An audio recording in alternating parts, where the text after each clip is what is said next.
আল্লাহ যে মানুষের মৃত্যুর পরেও সফলতা দেন, এটা না দেখলে বোঝা যাবে না। দেখেন, হাদি ভাইকে আল্লাহ জিতিয়ে দিয়েছেন, আপনি হারাবেন কি করে? কালকে থেকে যারা রাম বাম শাহবাগী, যারা ভারতের দালালি করতে চান, যারা দালালি করেছেন, অবশ্যই আমরা হাদি ভাইয়ের ইনসাফের বাংলাদেশ গড়ার জন্য শপথ গ্রহণ করব, এবং এই শপথ আমরা ততক্ষণ পর্যন্ত ভঙ্গ করব না যতক্ষণ না আমাদের মৃত্যু নিশ্চিত হচ্ছে। আমরা আর কখনোই ঘরে ফিরে যাব না। যারা আজকে হাদি ভাইকে মেরে, হাদি ভাইকে গুলি করে যারা আজকে বুনো উল্লাসে মেতে উঠেছেন, তারা শুধু আজকের দিনটা দেখেন, আজকের মুহূর্তটা দেখেন, কত হাদি জন্ম হয়ে গেছে। আমরা হাদি ভাইয়ের শতভাগ আদর্শ ধরে রাখতে পারবো না। হাদি ভাইয়ের 1%, 5%, 10% যে আমরা যার যার মতো করে ধরে রাখবো, এরকম হাদি ভাইয়ের শতভাগ আদর্শ সারা বাংলাদেশের প্রতিটা ঘরে ঘরে জন্ম হয়ে যাবে ইনশাআল্লাহ। যারা করেছেন, ভুল করেছেন, আমরা আমি চেষ্টা করেছিলাম হাদি ভাইকে সেভ করার জন্য। তারপর অনেক কান্না করছি, আল্লাহ, জীবনে কি এটা আমার সব থেকে বড় ব্যর্থতা কিনা?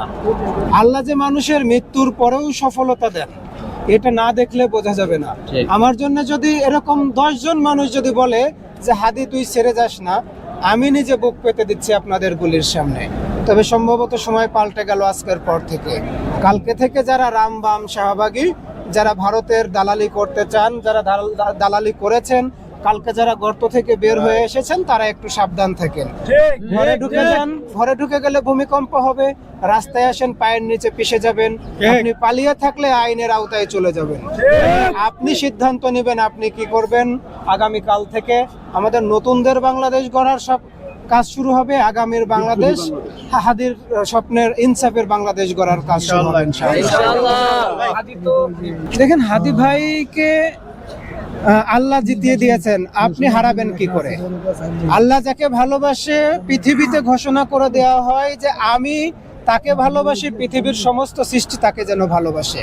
আজকে হাদি ভাইয়ের দোয়া কবুল হয়েছে ইনশাআল্লাহ। আমরা এটা আশা করতেছি, হাদি ভাইয়ের শাহাদাতের তামান্না পূরণ হয়েছে। কালকে থেকেই আমরা রাষ্ট্রটাকে ভেঙে আবার গড়বো ইনশাআল্লাহ। আগামীর রাষ্ট্র আমাদের রাষ্ট্র, আগামীর রাষ্ট্র হাদি ভাইয়ের স্বপ্নের রাষ্ট্র, আগামীর রাষ্ট্র নতুনদের রাষ্ট্র। পুরনদেরকে আমরা বাদ দিয়ে দেবো ইনশাআল্লাহ।